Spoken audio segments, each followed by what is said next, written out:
just like knocking everything over. Alright, here we go. Fucking shit up. That would be horrible. Alright, cut, action. Run it back. Fire caption for last night. Ooh. No, I don't like it. What's going on, everybody? Welcome back to another episode of TretoWithOutARadio. You already know how it goes. The podcast has got. Oh, music's all we got. Oh, okay. Yeah. Rene from the other day, Treto. And we have a very special guest with us today. If you've seen him in the streets, you know that he is You've seen him in the streets, you've seen him in the sheets. No. Oh, shit. Cinnamon in the... Wait, what? Cinnamon in the sheets. Yeah. You know, that might be a little weird, right? No, you put a little bit of cinnamon so when you wake up in the morning, it gets you going. Oh, yeah. Like you wake up to the smell of cinnamon? Yeah. Yeah. What's up, Jesus? What is up? My cinnamon aficionados over here. Yeah, man. Yeah, I didn't even know we were aficionados until that little exchange. It's the season. Jesus Montero. Treto knows me by 8 different other street names. Yeah. You know 8 and counting, yeah. Yeah, but my government name is Jesus. Depends on how you pronounce it. Jesus. Jesus. Do you get called Jesus a lot? A lot. Yeah? Often. Do you like... So much it makes other people uncomfortable. Like religious people. Oh, shit. He is not Jesus. Yeah. Exactly. Those people. Yeah, even 8th grade, I went to the local junior high here, which houses like 1,000 brown kids. But my professor was like, do you want me to introduce you as Jesus Montero when I got my diploma? Yeah. And I thought, no, because like the elderly Mexican women were going to be flipped out. Mm-hmm. But yeah. Nice, man. Welcome to the show, dude. Yeah, first time, long time. I love you guys. I checked it out before all the stage setup. Oof. You know what I'm saying? Before the hype. Yeah, before the hype, before the lights. Before professional what was that, lights. like season 2, season 1? Season 1. No, I guess was there a video or was there no video? No video. Season 1 at first. And then before then, obviously your records, you know what I'm saying? Uh-huh. Right. Old school, Ooh, three-door way car, three-door car, you know what I'm saying? We actually haven't even talked about that on the show. We haven't. Like, it's funny that you bring that up. Actually, I'm that's so weird. a music man, you know, so I got to bring it up. Damn, that's so embarrassing. For everyone that's listening, Rene and I used to be in a boy band back in the day. Okay, it wasn't a boy band. A K-pop band. K-pop band. We used to travel the world. But no, we actually had a... Well, made millions. I had 2 albums under my belt. You had like 3 or 4 projects. Yeah. Jesus. Yeah, we got to get Julian on here, man. That'd be the proper way to talk about all that. That was the third part of right. That was Cool, that was the mastermind. Yeah, that's so like funny. Like thinking back, like we used to rap. That's so weird. No, now we gave up on rapping. It was too hard, so now we just talk into microphones instead. Right. You know what? Yeah, thinking back, I think the first time, because I knew Treto, and we'll be discussing this later, but I first met Treto. Jose, how do you prefer? I go by Treto. Okay, Jose, Treto. that dude. Big T. Big T. I first met Big T on campus. Long story short, but then I knew him from campus, and then like at the end of the year, there was a talent show at our local community college, Morin College. Oh yeah. And then you're like, I rap, and everyone's like, what? And then I think you brought your crew. What's it called? The Cool Men. Cool Men. We were not even close to being like. But cool then at all. Yeah. I was like emceeing it. I was emceeing the talent show, or I forgot what I was doing. And I'm like, all right, Cool Man. And I was like, let's see. Hopefully, you know what I'm saying? Yeah. Like, if it's a friend, you hope their performance is good. You hope it's not bad. And you don't have to lie to them. You don't have to lie to them. You know what I'm saying? But like Treto, I didn't have to lie. I was like I was completely like out of it. You know, when you see like your 3rd grade teacher in like a supermarket, Yeah. like you had like you're speechless. Right. You know what I'm saying? Yeah. That's how I felt watching you after your performance. Like, man, you were good. You were really good. No, Damn. damn. See, there you that's go. Very generous. That's like the biggest compliment. And like 10 years too late. I should have told you then, but I mean, That would have put Treto over the edge. That would have been it. That would have motivated him to get that record deal. Yo, remember the first time we put out a music video on YouTube? Dude, I was legit like, yo, this is it. Like, we have a music video. We made it. No, but I remember during that time, I was so nervous to show people at school our music. Because, like, no one knew I rapped. Like, you know, and I was like, if these girls find out that I know how to rap, They're gonna be all over me. Yeah, it's bad Game enough over, that ladies. I was super, like, Game anxious. over. No. Yeah, no. Didn't get any game out of that, to be honest. But Wait, you did it? no, dude, it was horrible. They were like, "Oh, you rap," and then You I do it right. Wow. No, imagine. So you had all the girls, like you were just flocking. Flocking left and right. Damn. Your visuals were dope. What was that one track you sampled? I want to put money that it's Strange World. I feel like it was. I think that was the one you performed. That's why it stuck with me. Oh, That was one of our first singles, if we could even call it that. Yeah, I mean, Yeah, you're right. It was strange. Single It was, came out. It was Strange Came World. out. Had Yeah. a video. The video we shot at Prosca Park in the freezing cold. Freezing cold. It was way colder than it looked in that video. Oh, really? Yeah. That's so funny. Was that the sample for not three-door car, right? Or No, three-door ride was. Oh, three-door ride. Sorry. That was like some like think that was a space sample, yeah. Odyssey sample, yeah. But no, we did have a song sampled by not MGMT. There was an MGMT one. I don't know. The point is that There was a lot of samples. We got to revisit that album, man, because that's like. No. I think that's. You should do that. Like review your old music. You know what I'm saying? And we That'd can. be- yeah, we can we play can. that without getting like flagged. Yeah. Yeah. Shit. You're thinking about it like, nah, hell no, You know that's what not I'm gonna saying? happen. Bring your other guy and just Yeah. review it, like live reviews. You know, That'd be good. or That'd be a good, like, react series to to do. your Yeah. videos. Yeah. We'll think about it. I don't know about reacting to the videos because the videos aren't on YouTube anymore. Oh, really? Oh, Yeah. no, we had to take them down Yeah. for some reason. I don't remember. Yeah. why. Like the account that we used to upload the videos got like hacked or something. The password was compromised, and like whoever got the account was posting a bunch of like racially insensitive Wait, things. really? Yeah, Oh, from it. right. Is this yeah. real? This isn't a bit. Like this Oh, is no, actually no, really this is happening. real. Like legit, yeah. Like legitimately happened because I remember I got a message or a call rather from Julian, the third member, and he's like, "Hey, have you been posting stuff under this username?" And I was You like, just wanted to make sure you weren't racist. yeah, you know? like, hey, you got something to tell me? Like, yeah. And I was like, no, I don't even have the credentials for that anymore. He's like, all right, Right. well, I'm gonna go ahead and just deactivate it because I don't know where all these like comments are coming from. yeah, it's so And weird. There's a bunch of like weird posts and stuff that are being created from that user. So he ended up just removing all the videos and removing terminating the account.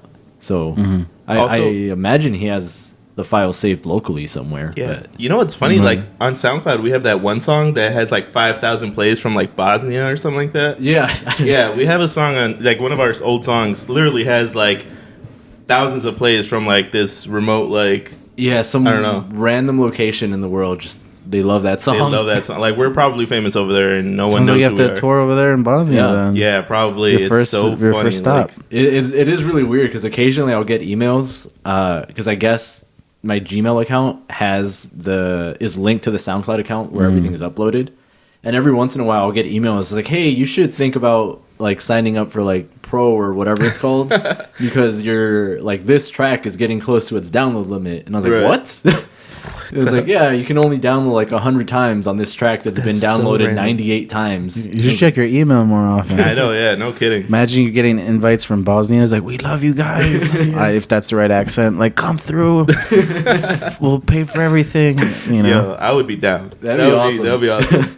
I mean, I probably don't know any of the words, but You'd like I would have to revisit. No. it. So you just get the crowd to sing. Yeah. Oh yeah, just do one of these. Like say But one the- word and but then the let whole them. song you're just standing there. Yep. No, man. One of our influences. This is me transitioning into dope shit. Mac Miller back in the day was like the guy to go to when I was first starting to rap. Oh yeah. You Yeah, definitely and- got that. Yeah, dude. So rest in peace, Mac Miller. But I wanted to talk to you about Mac Miller because I went on before you coming on the show. I went on your Instagram and I was looking through like trying to see like what you're about now, and I saw some pictures of Mac Miller, man. And I kind of wanted to dive into that story if there's a backstory to that. Sure. Yeah. Yeah. So some context. I'm a journalist, music journalist. Yeah, I've we done totally it for a forgot to- minute. Oh, yep. We totally forgot to Yep. mention that. So what do you do? Yeah, well, when I first met Treto, I think I was in the beginning part of my career in terms of what I wanted to do for my life. So for everybody listening, it's that like age-old question. It's like, what do you want to do with your life? You know, that creates panic.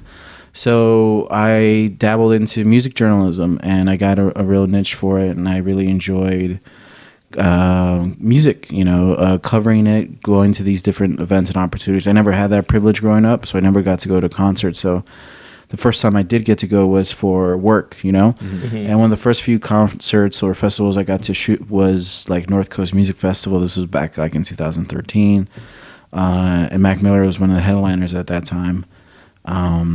And I only bring this up because I know the specific day you're talking about is a little bit more further in my life, but since that was my first introduction to music, it was surreal. You know what I'm saying? Like, you know, poor kid growing up, couldn't afford tickets. Now I have all access pass to a music festival. Got to go super close, got to do whatever.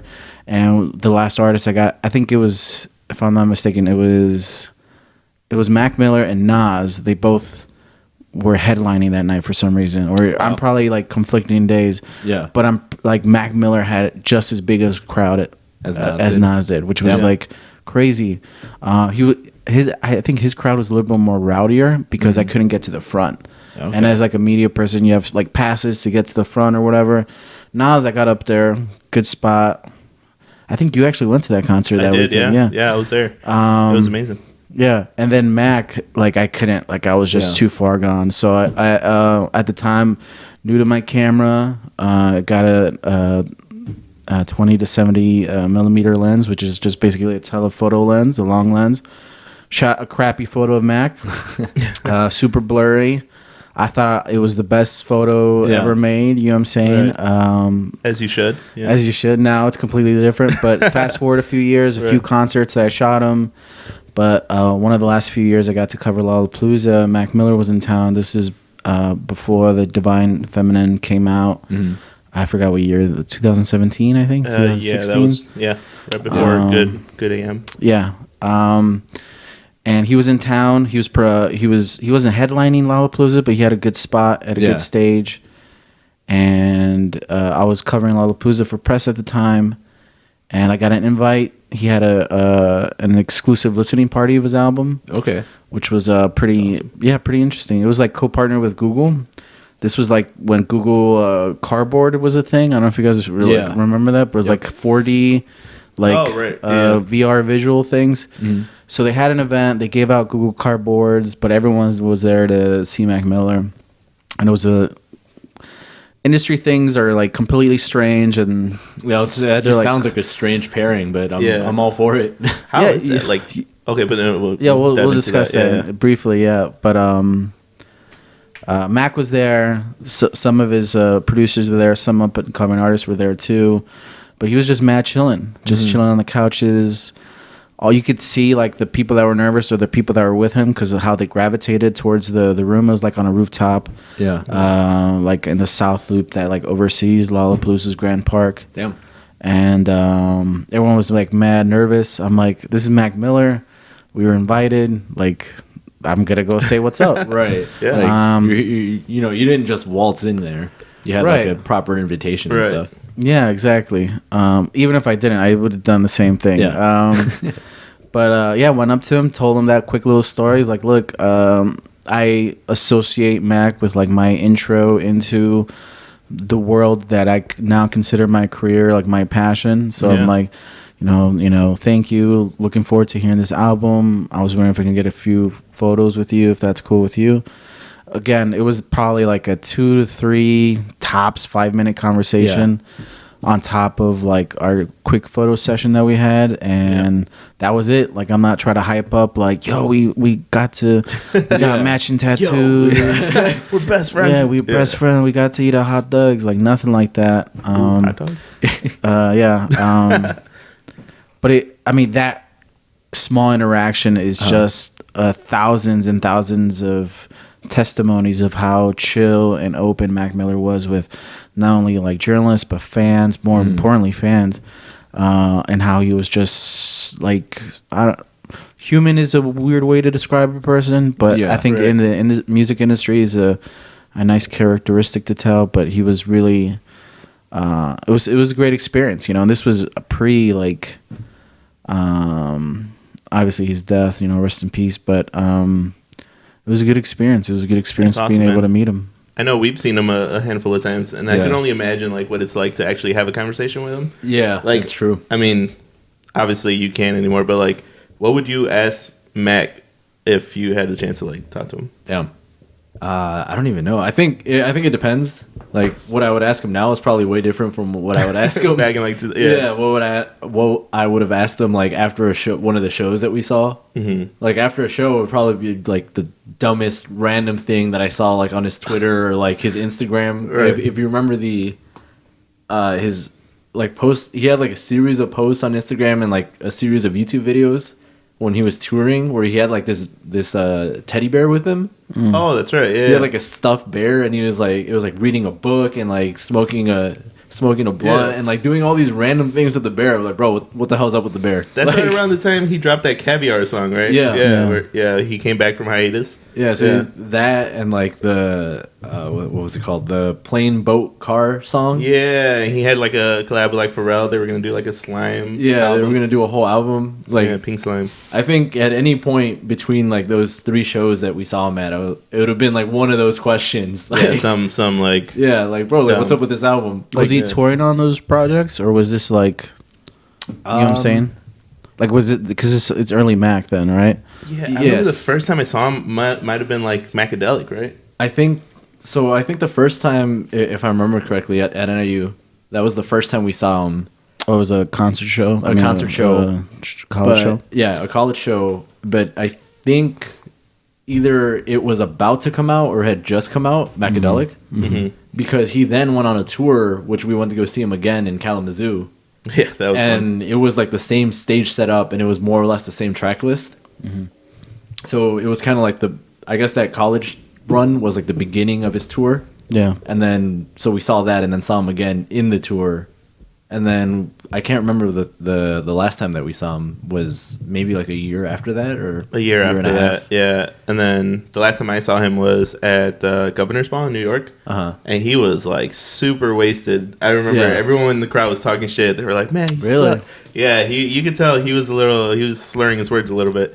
But I was loving it. I was like, "Yo, this is amazing!" Like he was doing like all his old songs, and like I'm in a different state. Like it was really cool. But yeah, no, I don't think there's been a time where I've seen Mac like live that I was like disappointed. Like he was always like a performer at first, you know. Right. That's pretty badass. But yeah, going into the like an industry event, how is it like different from other things you've done as far as like covering events? Is it like you said, you could tell people were like weird and acting like nervous? Is it just a different vibe, or? I mean, yeah, depending on the industry, being in journalism, especially in Chicago, you get to cover different fields, different opportunities, different projects, different whatever. So the music industry is completely different from like the restaurant industry. You know what I'm saying? And vice versa. Different outings, different like mixers, different just like underground like little secrets that they all share within each other. In music, I probably a little know more about that. It all depends on the partnerships of who's hosting it, right. Which project people are trying to promote, who's hot, which artist labels want to push in front to get a bigger audience. You know what I'm saying? It's kind of all superficial in terms of like what makes the next great artist or who's the next big wave. It's like before, now you see a transitional shift of like it's a lot more like user like push, you know what I'm saying, like artist fans really bring up artists. But not that long ago, or still to this day, it's a lot of like labels like pushing who can we bring out, who should we invite, let's have this cool party, let's make sure they get it tagged on social media, you know what I'm saying? But it's a lot of fun. It's a lot of fun. Course, yeah. It's filled with a lot of interesting people. Great place for networking. You know what I'm saying? I think that's probably the best thing I like about it. Is just the opportunity to network, and not just industry events, but like a lot of events in the city, like panels. You know what I'm saying? Like talks, conversations. Like I think that's probably the most places I meet new people. It's just like going to like a music 101 workshop hosted by like an editor from wherever. You know what I'm saying? Like I think that's one of the things I really do like industry wise about the city. So at what point were you like, hey, this is what I want to do and this is how I'm going to do it? Like what was the shift when you were studying early on? Yeah, I don't think there is a how, because I know a lot of people that do what they're doing differently, you know? Like I know you follow him, Damon Campbell. Damian Campbell, he's a pioneer. You know what I'm saying? He started his own music blog, Music Is My Life, and he coded it himself. He laid it out himself. And then with that site, he would go on to interview incredible artists at them. He interviewed Mac. Yeah. He interviewed Big Sean. He interviewed Action Bronson, like early on, like underground, like just when they had mixtapes out. And then G-Eazy the same. And then he's progressed more like polished self than he was before. So like that's his route, you know what I'm saying? Right. And then there's another person, a photographer I know you follow, Dan Garcia, that does the same thing in terms like he creates his own site, shoots his own content, and he goes like travels the world basically just shooting different concerts and stuff. The way I met Dan is actually pretty wild. We were front row at a concert in 2014. It was a common Fest. Oh, nice. Yeah. So first year or the second year? First year. Okay. First year. I was front row just as like a fan. He was there with like a camera. He snuck in because he didn't have like a media press. Kanye was there. Oh my nice. God. So this was like at a park, right? Like right off of Lake Street. Literally was like a small like concert, but it was Common. Lupe Fiasco was on the lineup. Lupe, yeah. Lupe, Twista, like a bunch of like Chicago artists, right. And like it was like a special guest, and everyone knew it was Kanye, but like it wasn't confirmed. So then this guy was standing next to me, which now Dan Garcia. So I didn't know him, but we were standing out there all day, so I started talking to him. Super cool guy. He was telling me about his blog. I think the late early registration. Early registration. Shout out to them. Shout out to them. And he was really cool. And he's like, yo, if Kanye comes out, like, we got to go crazy because I'm going to take so many pictures.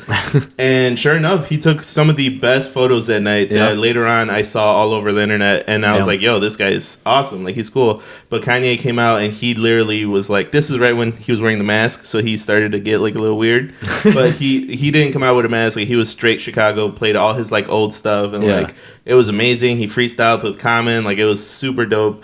And we were like literally a foot away from him. But yeah, that's how I met Dan, and that's like I'm gonna remember him for the rest of my life. That night was crazy. That was definitely one of my favorite concerts for sure. Yeah, and I mean at that point, like you just mentioned something real briefly, like in what Dan does, which is what I really admire about him is no press, right? So what does he do? He guns it out like you did, gets in the front row, waits there for hours. You know what I'm saying? Damian Campbell, same thing. He got to interview Nipsey Hussle, rest in peace, at a Chicago show. No, a Chicago pop-up, I think at Joe Fresh. But this was like years ago. Oh, really? And was he doing like the marathon clothing? Or? I think so, yeah. It was so long ago, I can't remember. But he got told, interview's coming, you just have to wait, you just have to wait, you just have to wait. Yeah. And he waited all night. And he got to interview him at 2 in the morning. In the freezing cold. Look it up on YouTube. It's a great interview. But him and Nipsey are just outside in the freezing cold in Chicago, just standing there for like 10, 15 minutes. But it's a good interview. Yeah. You know what I'm saying? So that's what makes him stand there for so long. Yeah, he was grinding it out. Yeah, exactly. So, but that's what people don't see, right? So they see the fire photos, they see the fire interviews, but they don't see the work that gets put into it. Yeah. Damn. You were just both say damn at the same time. Who's your favorite interview that you've done so far, or a memorable one that you would like to talk about? Because I'm sure you've interviewed a bunch of people, right? But like one that stands out. My like cheesy like philosophical answers like, oh, the next one. You know what I'm saying? Of course, that's I don't know, man.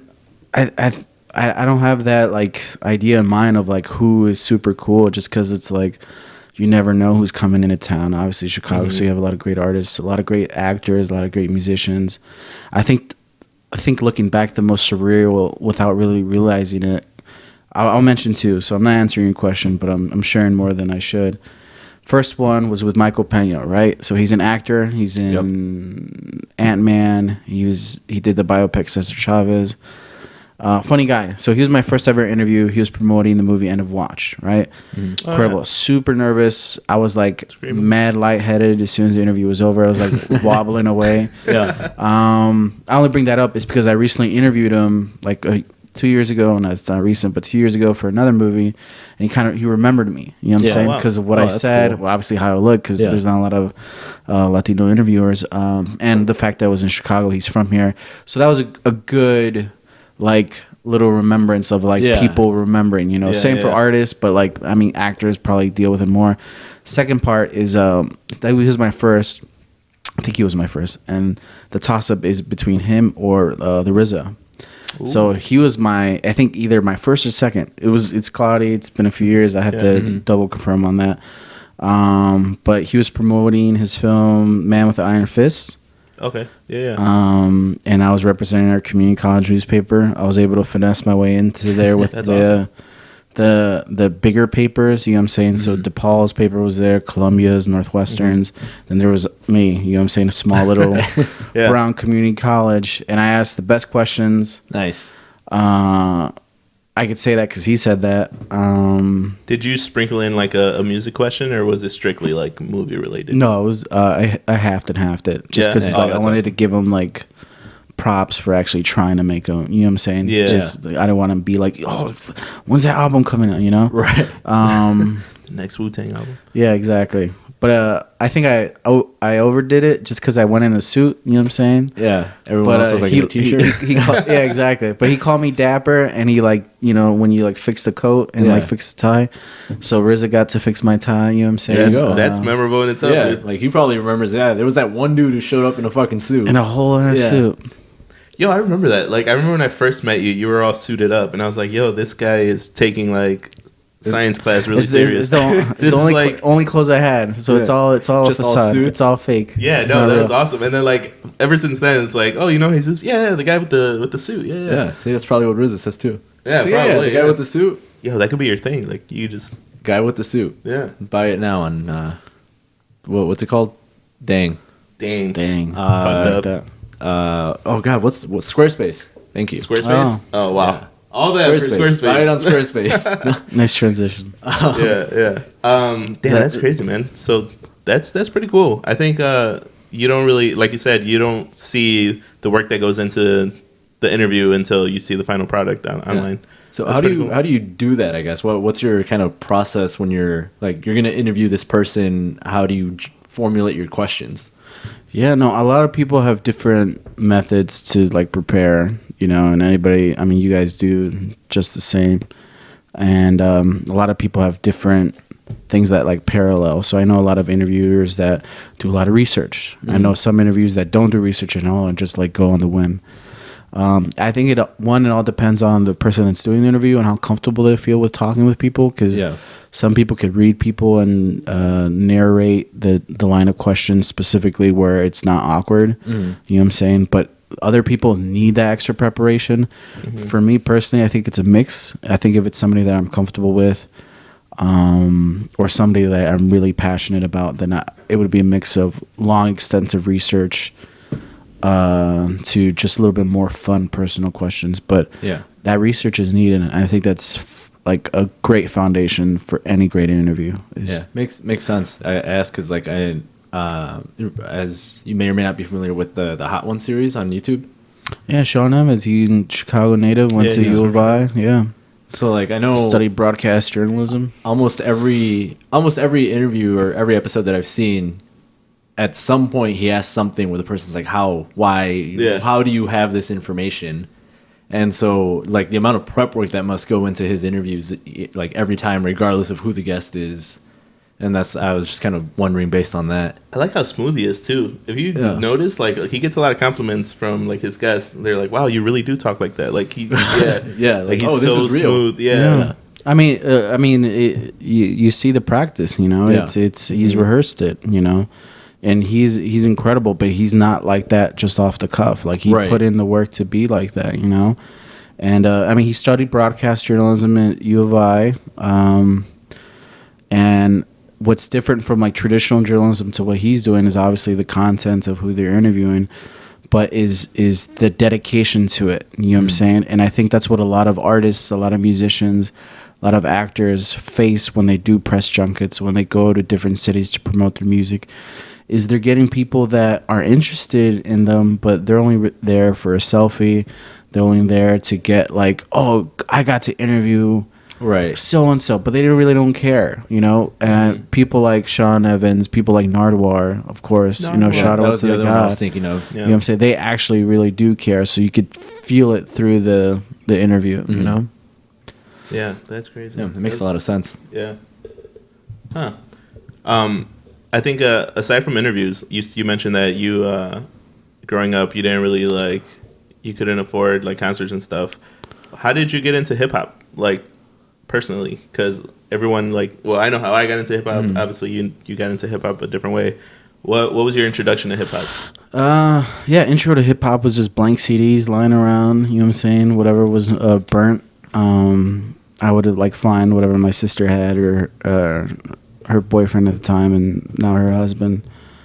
But just different, you know. And I grew up on the LimeWire age, you know. Oh, of course. Where you like rolled the dice, try to download the hottest new track, and probably got something you didn't get, you know. But that introduction started from the radio. Started from like just, I think that the growth of technology definitely helped influence that, you know, in terms of like experiencing different music. Because like Midwest Chicago, any music person will tell you like. When in terms of hip hop, you know, we really took the back seat in terms of like what was mainstream in the early 2000s. You know, it was really East Coast, West Coast, and then you had Kanye come up, but it's like then you had that Southern rap that was off for a bit. Yeah, like in the Mike Jones and all them late thousands, the late aughts. Yeah, I love like if you look at it, it's always like a different region. Like now it's what mumble rap and so like Atlanta. Yeah, but it's not really regional because you could be like from Wyoming and you can mumble anywhere. Yeah, you can mumble anywhere, really. Yeah. Yeah. All right, so LimeWire, that was a big. Yo, I used to hate LimeWire, man. Why? Because like you would it would say like Nelly Grills, and then you download it, and it's like some random fucking porn. It's not Nelly like, Grills. Yeah, it's some girl moaning in the back, and it's like, what is this? I don't. Yeah. you gotta follow the trusted seeders, my guy. Yeah, you know what I'm saying? If you start scrolling, you've gone too far. Yeah, true. Well, in both sense. Yeah, I think how you kind of mentioned that kind of plays into it a lot too, and why there's so much. I think that's why there's not like a certain region anymore. Because now, of the internet? Yeah, it's so accessible. You have way more than trying to find like burnt CDs that are laying around or waiting 12 hours to download an MP3 from LimeWire, you know? Yeah, no, I agree. Yo, the internet's taking over everything. I mean, look at Disney Plus and like all these streaming platforms. Like soon you're not going to have cable channels that are specifically like a channel. A channel, yeah. Look at like ESPN Plus. Like you could just get ESPN now. Yeah. Yeah, it's so weird. In journalism, how do you, or not how, but like, how do you type? No, where do you like to put your content? Like, do you enjoy the paper more, or like, do you do like websites? What do you do? Yeah, I mean, I think it's important for every journalist or every person really to be diverse in like their skill set. You know what I'm saying? So like I think I'm in a rare form where I don't really associate with a specific platform. Like I have experience in like online television.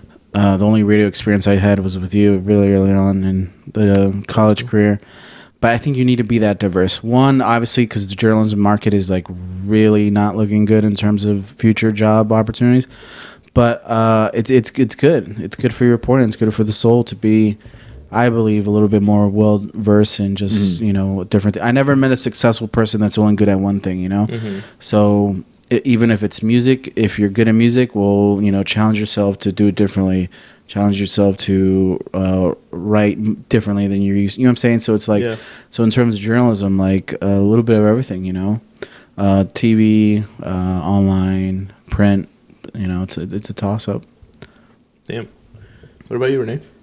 So you know, I just try to pick one thing and just completely contradict. You gotta diversify. You gotta diversify. No. I put all my stocks in Apple, and then Apple's always fingers crossed. Great. All your eggs in one basket. All the eggs in one basket. It's perfect.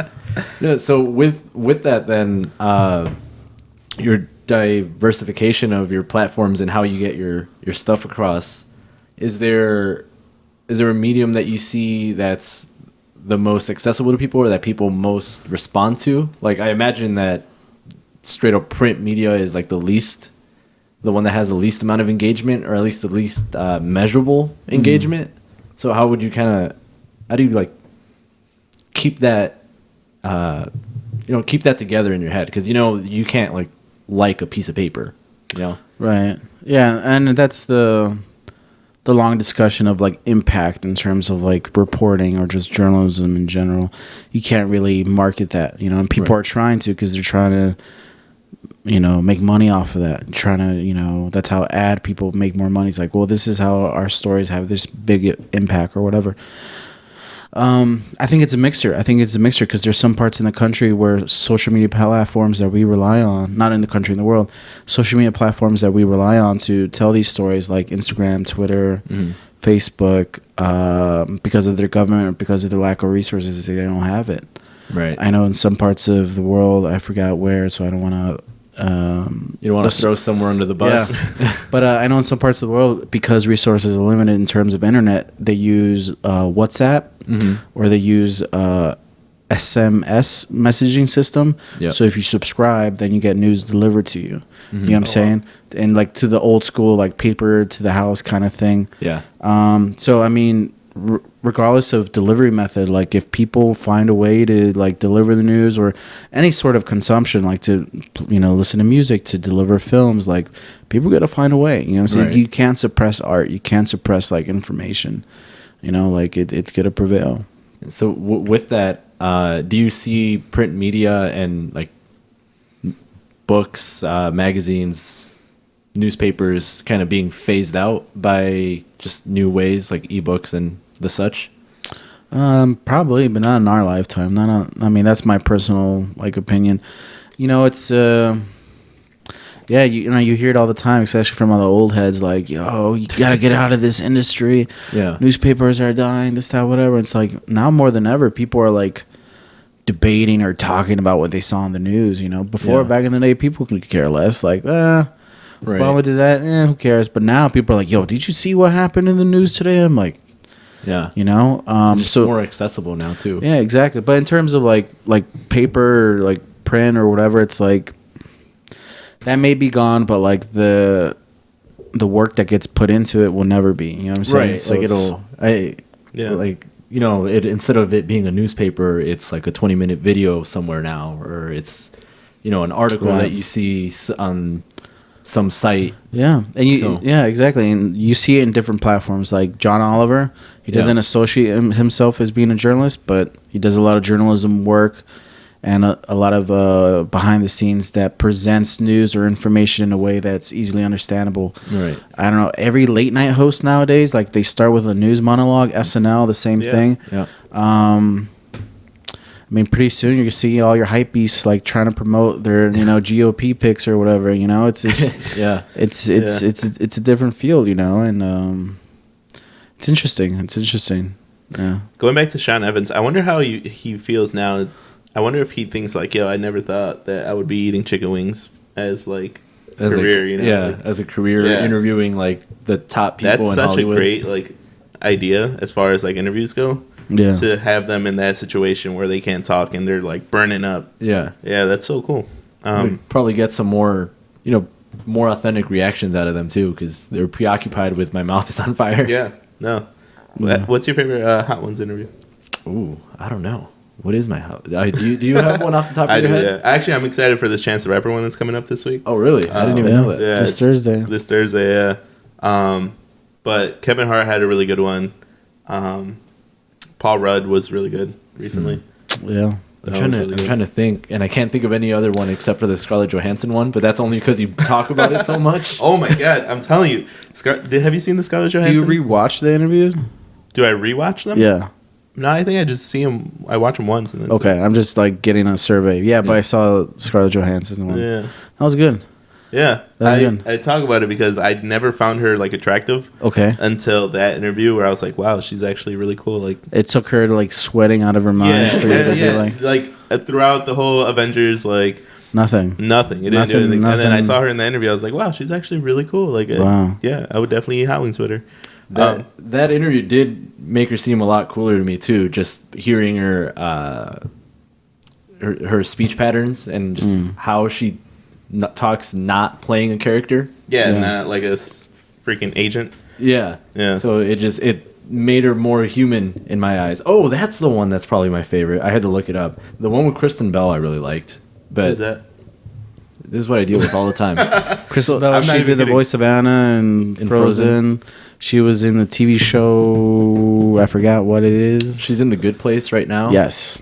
Like mentally or? No, the show, The Good Place. Oh, I'm happy for her, the fact that she's in The Good Place. I mean, she's probably in A Good Place too, but... She's married to Dax Shepard.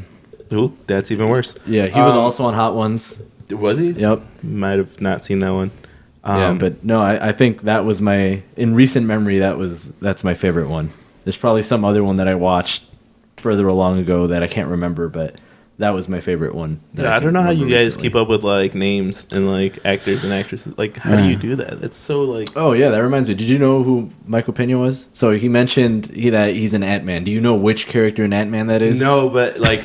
I know him because he always plays the Hispanic. Like, exactly. Yeah. So that's the only reason why I visualized him. But that's what I asked him. Yeah. Really? I asked him. I thought like, and this was since he was my first interview, and this is what you have to do before you get into interview. A huge major pivot is you have to check your biases at the door. Like try to check yourself before you get in there and feel like what the readers really appreciate or what do you really want to know. So I asked him like, how do you feel always being typecasted, you know? Yeah. Mm-hmm. But in a more like nice way. And he's like, I love it. It's like every chance I get, I always ask for a Latino name, the most Latino, like stereotypical name that there is.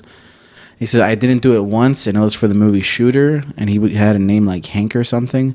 And then he hates it because like every time he's in the Latino community, he's like, hey, what's up, Hank? And he's like, or I forgot his name. I don't know, but it's non-Latino traditional. But you are right. He plays every Latino. Yeah. He was in End of Watch where he was like a LAPD officer. Yeah, that's the one with the two cops. And Jake Gyllenhaal, Yeah. Oh, that's a great movie. That is a good movie. Yeah. The ending is amazing. Have you seen it? No, I haven't seen it. Oh, it's a good movie. I know who Jake Gyllenhaal is, though. Who's that? No, okay, I know that. That's a Jarhead, right? Exactly. Yeah. Okay, cool. Yeah, I was gonna mess with him for a bit. No. Yo, yeah, we have this recurring thing here that I'm not even, this isn't even like a skit. Like I legit don't remember names of actresses and actors. I'm really bad at it. I'm surprised that you went with Jarhead and not Mysterio, though. Oh yeah, oh, that's Mysterio. right. Yeah, Spider-Man. You're right. See? Yeah, Spider-Man. Yeah. Yo. Yeah. Tobey Maguire, right? Oh wow. Okay, I know that much. Yeah. What's his name? Tom Holland. Tom Holland. Yeah. Also, is that thing happening with the crossover with the freaking the black Venom? Venom, yeah. That's not even an actor. No, you know what I mean. Yeah. Is that really going down? It's rumored. Yeah, it's rumored, but I don't know. I mean, it makes sense. Kind of cool to see Tom Hardy out there. Yeah, that'd be pretty badass. Yeah. You like how I just didn't even oh yeah, Tom Hardy. Like, I'm not gonna still making clothes. Yeah, right. Yeah. The best clothes. Yeah. So when you go to these events, dude, like, do you? I know, like you said, you prep and all that, but do you still get like nervous? Because I feel like I would, even though I'm super prepped and I have everything set and I'm ready to go, I still have like that little feeling inside. I start sweating too, so that's even worse. But that's true. What are your nerves like? And that's such a weird question to ask someone. And I know you've been to a lot of concerts too, so you've been up close in a lot of listening sessions. I've only done like 2 or 3 interviews though. I haven't like who? So my first trying to buy some name. Trying to buy some time. So my first one was Show You Suck. Okay. That was what was that? At the Empty Bottle on Western. Yeah. That was like 2016, and I was super nervous, and that was probably like my worst one. Did you post it anywhere? Well, see, that's where it gets kind of sketchy. So the editing was like, I edited myself, and I didn't like how it came out. So then I kept it on the back burner, and then I ended up posting it on like my personal stuff, and I never like published it for the internship I had. Where'd you intern at? What? Where did you intern at? This was when I was interning for Heart of the City. Yeah. That's right. And then I saw you at the Lupe Fiasco event, and I was like, "Yo, what are you doing here?" And I haven't seen you in a couple years. It was like Which Lupe one? Fiasco at like. Was it the speaking? It was like a Thanksgiving show. Or no, that must have been Tokyo. It was, I don't know, it was the Lupe show. And I was shooting that Thanksgiving. night. Yeah. You were shooting. And I was super nervous. Yeah. Yeah. I remember that. It was, dude, this was like back in the day when I was like, I got this. And it was, bro, props to everyone that does that, man, because being in that pit is terrifying. Yeah? Yeah. You were terrified? 100%. Yeah, super terrified. And then there's like all these rules that I had to learn. Like, yo, you got to like get your shots. And then there's like certain things, like certain like photographers like to get like angles. And do you ever like fight for a spot? Well, not fight, obviously, but like, do you just take the guy out back and punch him? Yeah, I mean, yes and no. Get wild? It depends. When you do in rotation, I mean, when you do it so frequently, you tend to familiarize yourself with other photographers, depending on the venue, but more importantly, depending on the production team that's hosting the event. Right. They usually give press access to the same people. Then you have like, so there's like photojournalists which do it for coverage, and then there's like photographers that like do it for like either the artists or themselves because they started their own brand. Those photographers are a little bit more like, yo, this is my space. My photos are better than yours. Yeah. And the people that are just doing it, like me and you, like in terms of like coverage or whatever, they're a little bit more friendlier. But that's just my personal take. But it's different. It's different. Different atmosphere, different shows. Hip hop is a little bit more chill. It's where shows are easygoing in terms of like working with other photographers. It's usually the headaches that you deal with, the lighting. So like you mentioned, the rules are like it's only the first 3 songs, the first 15 minutes. And usually, traditionally, when artists come out, that's when they like make an entrance. Yeah. So it's always dark, spooky. There's always a crap ton of fog, and your photos are horrible. You know what I'm saying? Yeah. And just as soon as the lighting guy wakes up, or no shade to lighting people, but as soon as they start like using light that we can actually capture these artists, then like we're gone. That's when your time is up. Time to go. Yeah.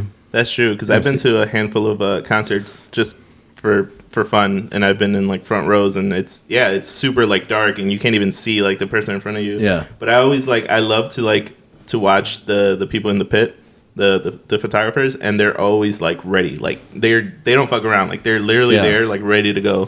For a handful of Kid Cudi concerts I've been to, like it's like the 3-song rule, and I've noticed that, and then they're super like low lit, and I like. Do you know what type of lens to use now? Like, do you have everything ready to go? Because I've seen some photographers that carry multiple cameras on them, and just like for the situation, certain lighting situations and stuff like that. Yeah, it depends on the venue. Festivals, you need to carry everything. Okay, and that's why I forgot to mention before is concerts are one animal, and then festivals are completely different. Oh, really? In festivals, everyone's a lot more competitive because you have a lot of people that are out of town. You have a lot of national outlets. Well, some depending on the festival, like Lollapalooza. You have media outlets from around the world. Then you have the artist photographers. Then you have the photographers from the festival, and it's a little bit more like it's a lot more people trying to snap a picture. Yeah, and it creates a competitive environment. Even though like. All the photographers, they buddy up, they get drinks, they split hotel. Like it's a great community, but once the show starts, it's every man and woman for themselves. Yeah, when it's their living on the line, right? Yeah. Have you shot something out of town? A few local, like regional concerts. Nothing really like that big, but I shot like Somerset. It was used to be owned by. It used to be. They since like stopped doing it, but it was in Somerset, Wisconsin. React Presents, a local production company here, would host it, and I think I shot it the last year. It was super cool. Got to shoot Post Malone, Chance the Rapper show was there too. I think Bass Nectar was headlining that weekend. But a good time overall. Do you go to shows just for fun? Like now, like do you have time to actually like go to a show just because you want to see the artist, or is it always straight business? Yeah, no. I mean, I think the last show I went to was for fun. Was probably just Childish Gambino. At the concerts, but other than that, like I've gone to probably hundreds and hundreds of shows, but I usually go for work. I got a bone to pick with Childish. He claimed to be, he was like, this is my last the farewell tour? The farewell, like I'm not performing again. And then he came and he was at Lollapalooza. Like, come on, bro, you can't. That's different though. He meant that year was his last. Nah. I was all hyped. Nah, I didn't even go to the show. I'm all talking shit. I know, you just want to be mad at something. I know. Okay, so then you do enjoy like the show, obviously. No. I mean, it's weird because like I haven't been to a show in a minute because I've been focusing on like school and like preparing for the future. Like this week is Red Bull. That's right. And I'm not going, and I'm like, finals. You know what it is. But that's definitely something I want to get back into is that environment that music creates within oneself and. Being a part of it, that community, I think is a real. I think it's something everyone should experience. Yeah, definitely. I've met some really cool people at concerts. Just on some like, I love the artist. Like, let's exchange numbers and stuff. Yeah. Yeah. There was who was it? For J. Cole, I had to see him by myself at Lala, and I stood next to like the coolest people. And I was so mad because we didn't exchange information, and they were like, "I'm never gonna see these people again because Lala's so huge."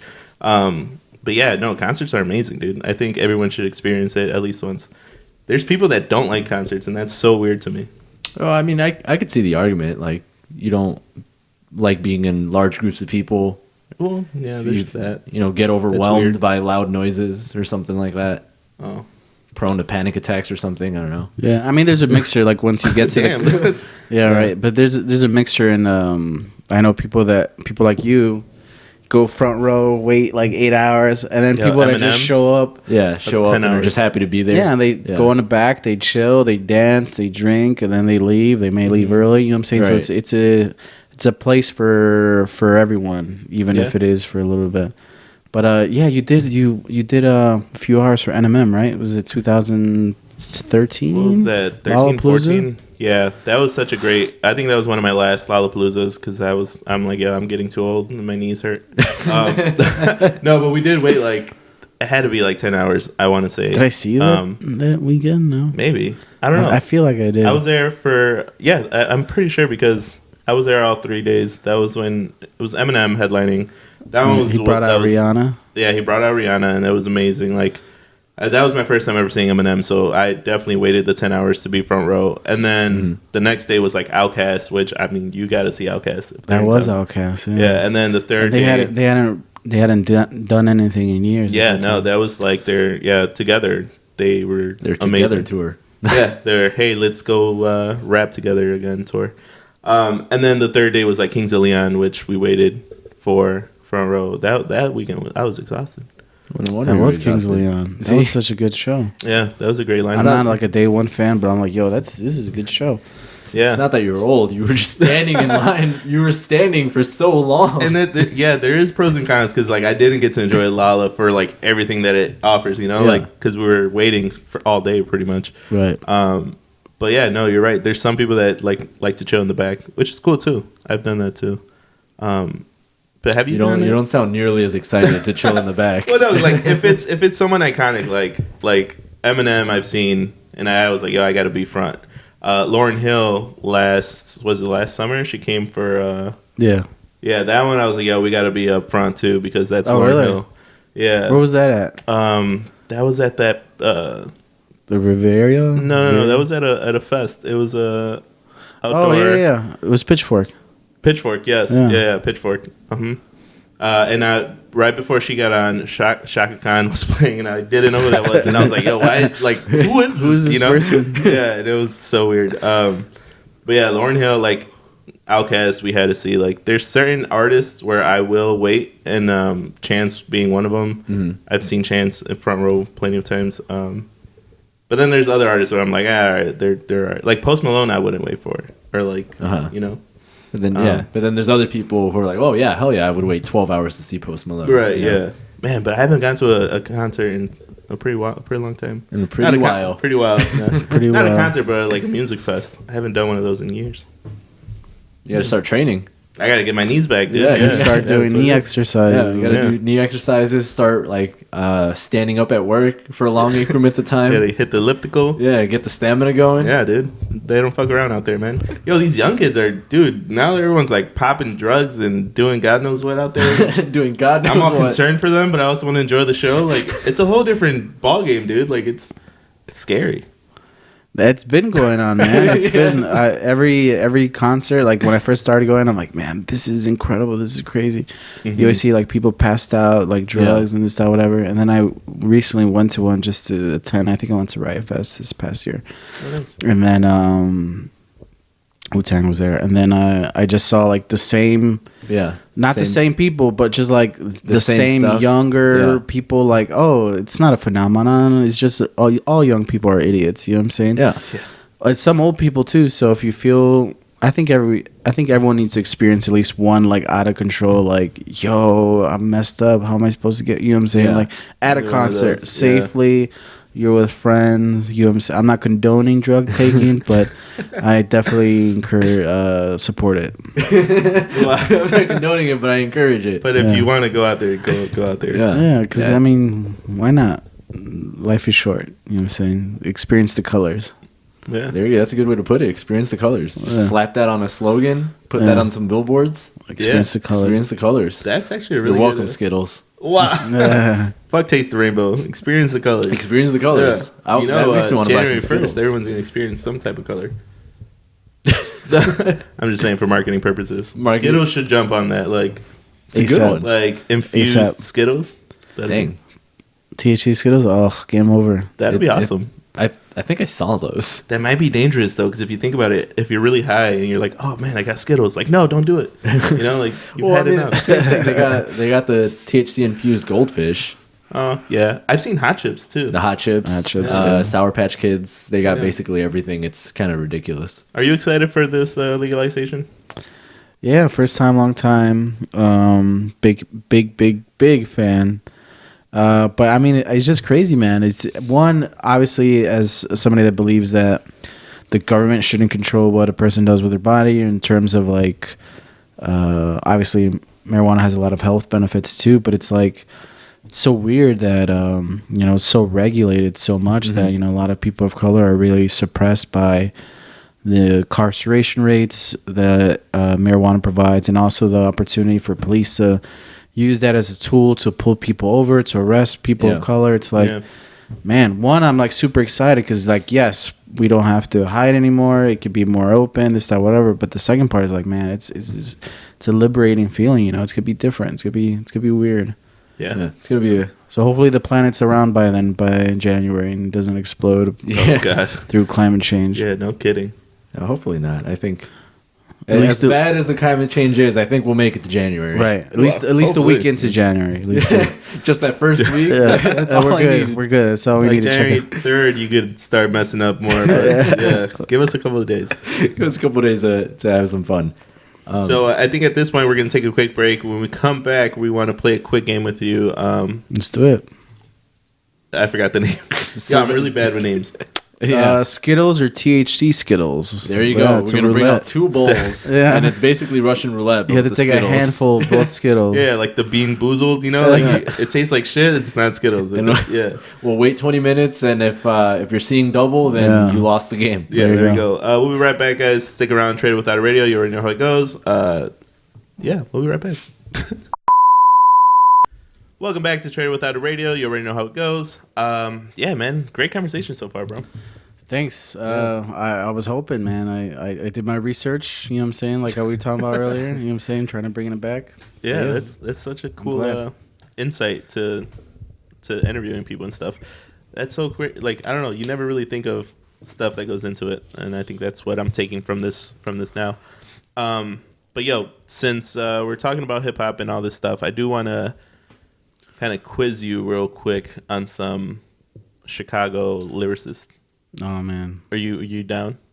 Yeah, I'm down. Yeah. I probably won't get it right just because I'm horrible at taking tests, but let's do it. No, that's cool. All right, so I have some lyrics here. Lyrics. Okay.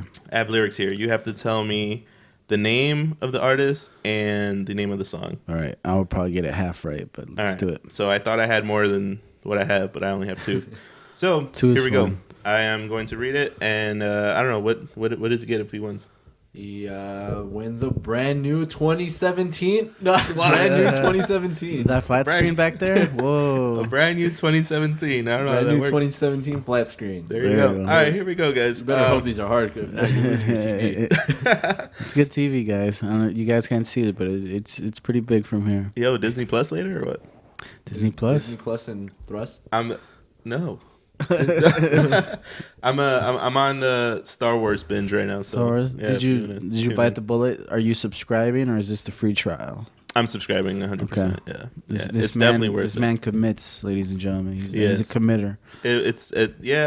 From the jump, I was like, yeah, this is gonna be really bad. Because you know how people usually like, all right, I'm gonna sign up the free trial with this account, give then it sign 2 up with the weeks, and difference. then sign. Yeah. You know what I'm saying? You don't do that. I don't do that. It's such a hassle.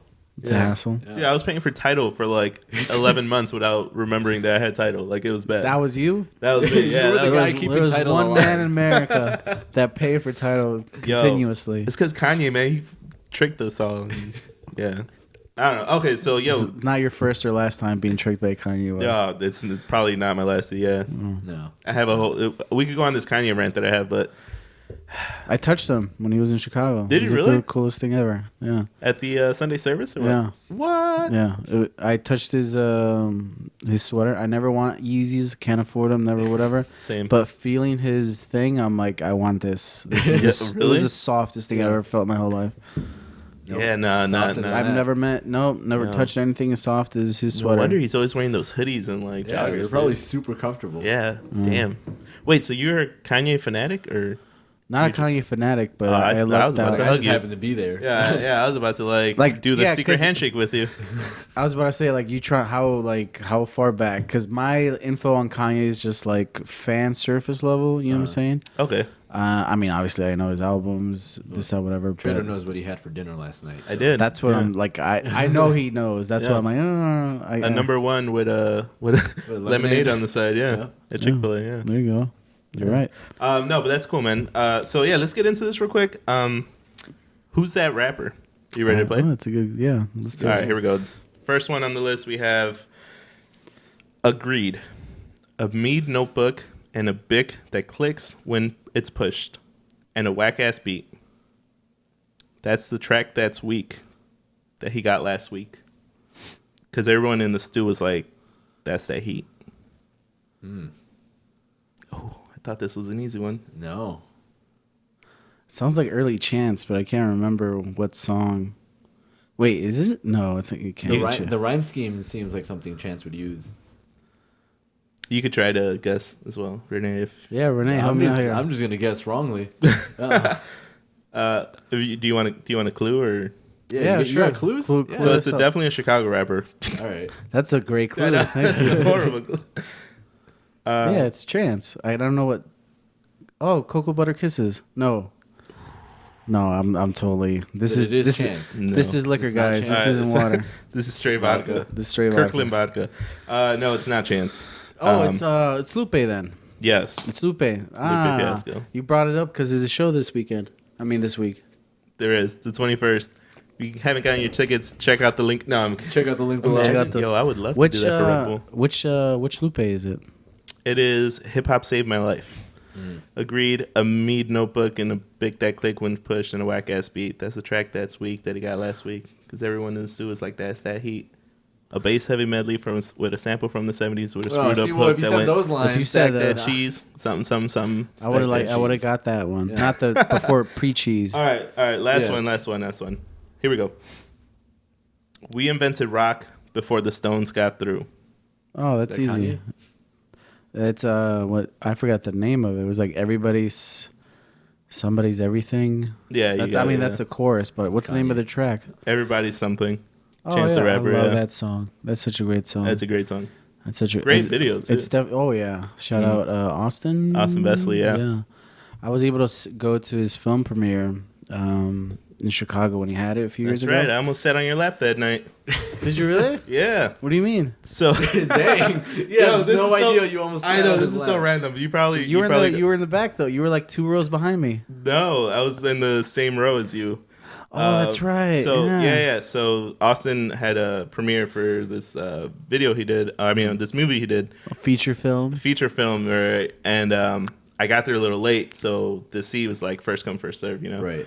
And I think we were like second or third row from the screen. Yeah. And I'm literally no knowledge of you being there. I'm like trying to like find that one seat in the row. Yep. And then I'm like shuffling through. You know how you're passing by and like you kind of hitting knees. Yep. I look down and it's Jesus and I'm like, oh shit! But the movie's going on, so I couldn't like yell. And then I almost sat on your lap. That was very embarrassing. But You should have. I would have been like, "Who is this?" I'm like, "Oh, it's straight up." yeah, but no, Austin. That was a good movie. Did you like that movie, Slice? Yeah, I liked it. A24 produced it. Mm-hmm. Definitely right up their alley. I really enjoyed it. Yeah, I don't know why it didn't take off because it jumped on Amazon Prime shortly after. Amazon Prime, and then there was like a DVD at like Walmart. For you saw it on Walmart? Yeah, That's what's up. Yeah, it was like a $12.99 DVD. Nice. That's probably the problem. It was on Amazon Prime. Yeah, no, I'm sure that it was not gonna do well. Yeah, if you look at, I bet you if you look at the metrics between the amount of people who have Amazon Prime Video by nature of having Amazon Prime, it's probably, and the amount that actually use Amazon Prime Video, it's got to be such a low percentage. Oh yeah, I think Slice is on. Isn't it on Netflix now or used to be?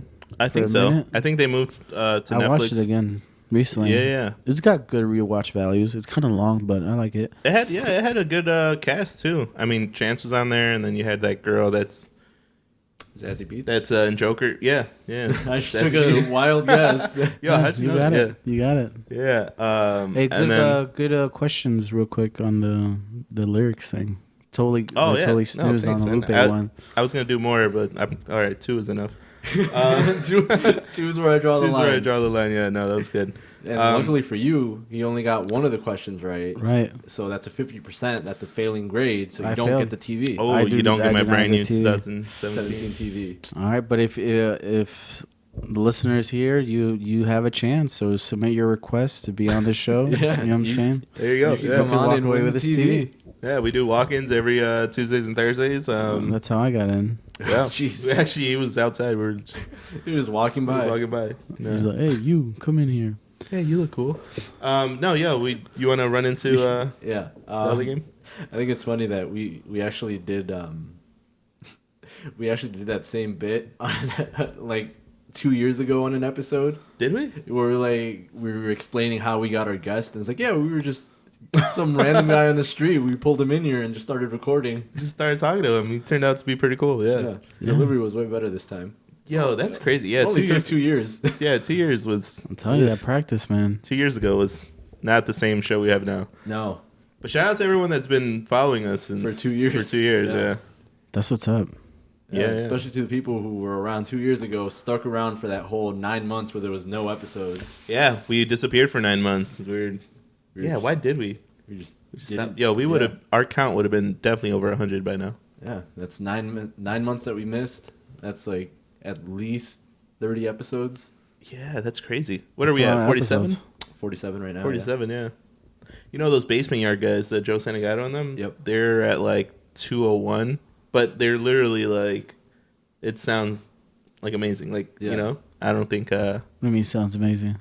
Yeah, just their production and like the way they just handle the conversation. Like they have a podcast called The Basement Yard. Nice. And they're at like 200 and something episodes, but like you could tell from, because I looked up like older episodes and their progression is there. Like they sound amazing now. But when they were at like 46, 47, they weren't that great. So damn, can't wait to look back at this episode. I know, I can't wait to hit like 200 and be like, yo, remember the time we had Jesus on there and we fucking sucked and we only had two. We only had 2 questions for the fucking free TV. Yeah, that's funny. And then you guys will be raffling off real we'll TVs? actually be giving off TVs. That's the goal, man. That's why we started this. To raffle TVs. So we have another game real quick before we get out of here. So this game is called Survey Says. Oh, okay, cool. And this one kind of just got created from when I'm driving into work listening to the radio all the time. because in the morning shows they always pull these like random ass surveys like seemingly out of nowhere, and they have like an endless supply of them because they're always referencing different surveys every day. So I just typed into Google "survey says," and I was like, oh, this makes a lot more sense now. It's just pages on pages on pages of stuff, and the whole first 3 pages of Google were like from surveys from the last 2 days. So it's like I can see how this is like an endless fountain of content for them. There you go. Easy to get lost in. Yeah. So that being said, I did grab a few surveys that I thought were interesting. I'm just gonna kind of give you guys the Cliff Notes version of it and just kind of get your opinions on it. Yeah, let's do it. This this first one comes from Yahoo Finance, which apparently Yahoo has a finance portion of their website. Of course. Headline is new survey says 50% of millennials trust social media influencers for brand advice. And the gist of it is that 72% of Generation Z and millennials are following people on Instagram or Facebook, or just following people as social influencers. So not necessarily artists or movie stars, just people who have a big social following. And from that, 52% of them for Gen Z and 50% of millennials say that they trust influencers to give them advice on what products to buy or what to check out and what's worth their time, as opposed to their friends or like their family or traditional advertisements. Yeah. So I guess why do you think that's such a big percentage there? This is their go-to source of how I'm gonna determine what I buy. Like, is that something that you do with it when you're trying to find something, or do you go about a more traditional way? I'll let you go first. Yeah, I mean, I think I definitely agree with those, that survey finding. And I don't knock people that do follow the social trends of social influencers. My main thing is, to see opportunity or just to see the point of views of others. So I'm not going to down you if you buy what the Kardashians promote on their reality TV or what this Vine star does or what this whatever does. My main thing is, like, if you enjoy the person, you enjoy them. If you follow them, you follow them. And if you like criticize another person because they do it, then don't associate with that person because that's problematic. But at the end of the day, it's like this isn't new. You know what I'm saying? Like, it's more, the data's more accessible. Like, can you imagine how social media would be 50 years ago? Like, Right. What trends people would follow? Who would become influencers? Who wouldn't? People are like, it's so toxic. Everyone's so racist. Everyone's so PC. I'm like, Can you imagine everyone on Twitter like during like Jim Crow era? Like, it's gonna be insane. Wild. You know what I'm saying? So it's like people are just like create specific narratives to pin people against each other. This is me like being cynical in my point of view. You know what I'm saying? So it's probably a hippie approach, like peace and love. Yeah. If it doesn't hurt you, it gets problematic if it's like health related things. Like if it's a social influencer like promoting like, yo, take these diet pills. Yeah, like an Instagram fitness model. Yeah, that's problematic. That I don't agree with because it messes with people's health, people's appearance, people's self-consciousness. But if it's like a social influencer like, yo, buy this Frisbee, this phone case that I'm sponsoring, I'm for that. You know what I'm saying? No judgment, no whatever. But the line is health. You know what I'm saying? But other than that, it's been around for a minute. Okay. Well, what about you, Treto? What was the question? Just kidding. No, I mean, damn. Michael Pena. Great actor. 50%. Yeah, 50% for millennials, 52% for Gen Z. So generation right underneath millennials. Yeah. I agree with that. I think I'm surprised that they're so close. Because, like Jesus said, influencers, I don't like how they're always trying to sell something, right? Because obviously that's where their revenue comes in. Right. But these products are so whack sometimes where it's like, why are kids, and they're usually like kids like 12 to like 16 that are watching this, and now they want the new whatever they're promoting. Yeah. There should be like I don't know, like there should be certain restrictions to what type of advertisements you put on your social media. Okay. Because I know they have like a rule where like you have to mention it's an ad. Right. Like, And that only recently started too. Yeah, and that right. Before they used to be able to promote items or advertise items without, explicitly stating that it's an advertisement. Yeah, but now I think it's getting so out of hand where it's like, all right, no one wants to buy the new boosted board or like, it's just like Soldier Boy game console. Yeah, or like the freaking Triple B shoes that aren't even going to get shipped. Like, it's so out of hand where people probably don't even bother going to like a store and picking up the ad anymore. Like they just it's all Amazon products or like social media influenced purchases. Yeah, so in the article it does say that the top influence on determining whether someone, at least for Millennial and Gen Zs, are if they're going to get a product is what a certain social media influencer that they look up to or that they relate to says about the product. Then it goes to like what people that they actually know in real life say about the product, and like the last thing that plays into it is actual reviews on the product on the site or something like that. You know what really like it doesn't bother me to the point where I'm mad, but like it's just like, dude, like what are you guys doing when they do the secret boxes or like the whatever they're called, like loot crates? Yeah, where like you don't know what you're buying, but if you pay like whatever amount and you get this box and it could be worth like $300. You know what I'm saying?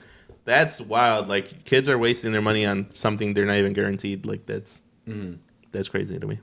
No, that is it their money though? If they're kids, well, their parents' money. Yeah. But just comparison real quick, and I know they're not celebrities or whatever, but like back in the day, and again, this is my point of view in terms of health. Like, Lucille Ball from I Love Lucy, she would like have like PSAs, not just her, everybody did, like old smoking. You know what I'm saying? Yeah. Marlboro Brand was not a celebrity, but he was like a ad person that they created. So it's like, regardless of platform, regardless of how, people are going to find a way to make money, people are going to find a way to sell things. But you're right, it's just to facilitate or regulate what gets sold, if it's dangerous, if it's taking advantage of the youth. But I'm for it.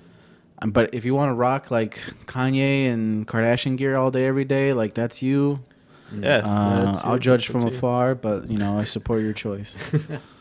Quietly judge in the corner. Yeah, I'm a huge Kanye fan, but not big enough to buy like shoes or apparel. What if tomorrow there's a new Basement Yard video and they're like, "Yo, these Yeezys, do I get a discount promo code or what? Most comfortable shoes that I've ever worn in my life? Like, can't even do it, man. These fixed my knee problems." New Balance fixes knee problems too.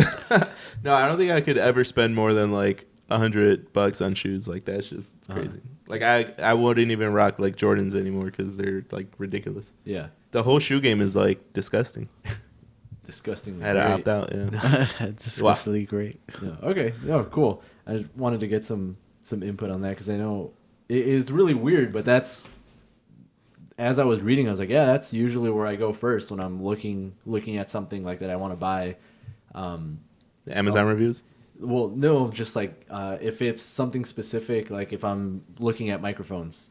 Now there's like 2-3 YouTubers that like I'll watch the reviews, specifically their reviews on a microphone, and it's great sometimes when all 3 of them have a review, so I can like watch all 3 videos and kind of compare what they're all saying, and that's that's kind of like the base of where I get all my information from for like a certain product. So like these the microphones that we're using now, they reviewed the microphones. That's where I started, and then I went to like read other reviews on the product pages and stuff. Nice. Same thing with the recorder that we're using, the cameras that we're using. So this is all brought to you by YouTube videos. Yeah, this is all. Yeah, it's all. They've been influenced in some way or another. That's what's up. Yeah. And so stuff like that. And I know same thing if I'm like looking at a phone. There's specific YouTuber that I look for, and I watch his review on it. Mm-hmm. So stuff like that. Like I can see the merit behind this, and like reading the numbers. At first, I was a little jarred by it, but then I was like, oh no, that's literally how I do everything. So it makes perfect sense. All right. Yeah, that's cool. Yeah. So let's do this other one that I think you might like, Treto. Oh shit. This one's kind of funny. This comes from how do I want to phrase this? From the Chicago Tribune's little cousin, the Salt Lake Tribune. What? Yeah, so Salt Lake City. Yeah, Utah. Yeah. So the headline for this one is most scooter riders using sidewalks are afraid of cars. New survey shows.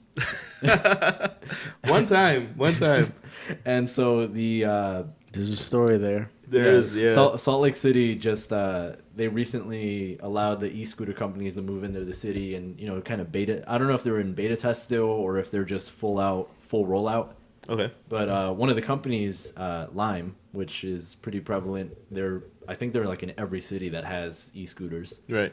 But they emailed a survey out and got some responses from people, and from there, it showed that users or riders, I guess is a better word, who use their scooters are 310% more likely to ride their scooters on the sidewalk when there is no designated bike lane.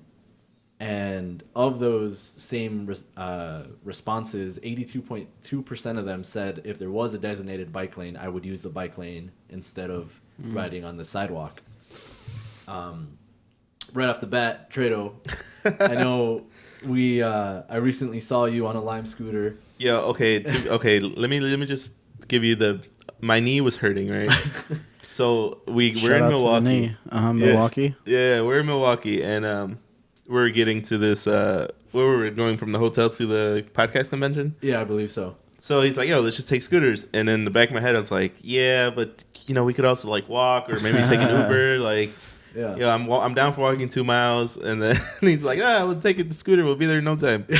But I didn't want to tell him that I was terrified of like riding in the street, right? Right. So then I was like, all right, cool, yeah. So he goes first. I was like, don't look back. Like, just, I'm good. I'll go. I'll get there when I get there. And my body tensed up so bad because, like, I don't know the Milwaukee, like, downtown area. So okay. So you're already cars at edge. intersections are coming left and right. So I'm, like, riding like this, super stiff. Like, I'm like a 2x4 right now. And then he looked back. He's like, yo, man, you good? I was like, just keep going. Just keep going. Don't even worry about me. But no, going to the survey, I think, I'm pretty sure I would ride on the sidewalk if it was allowed. Like, yeah, for sure, 100%. And wait, so, did you know what he was going through? Not until I turned around and I saw him. Right. And I was like, he's gunned it. Yeah. And you're still like, clearly he's struggling. Let me just keep going. Dude, this guy's like swerving through traffic, doing bunny hops off the curb. I turned back around. I like circled back. I was like, are you good? Like, you want to stop? I'm good. I was like trying to give him pointers. I was like, you got to loosen up. You got to breathe, bro. Yeah. It's like you're making this worse on yourself by being so stiff, You just got to roll with the bumps. However, I did get better because I took one of those scooters, or my girlfriend and I took scooters to the United Center. Okay. For the Chance the Rapper concert, and I was zooming through like the side streets. Okay. So maybe it was like the downtown like busy streets that I'm scared of. You know? So like the side streets, I was all over that. Yeah. Is that? I feel like that's where the 82.2% said if there was a designated lane for this, I would have no problem riding in the street. Yeah, that's me right there. Yeah, for sure. At least in Salt Lake City, they have a $50 fine that they can give you for riding the scooters on the sidewalk. Oh, and wow. most cities I know have a similar fine, whether it be $50 or $100 or whatever it is. Because I know you can't ride bikes either. Yeah, right? And even knowing that, most of the people who responded to the survey said, I would still, like, 11% of the people were deterred by it, but it was like 58% said that if it was a higher fee, they would just suck it up and not ride on the sidewalks. Yeah. Right.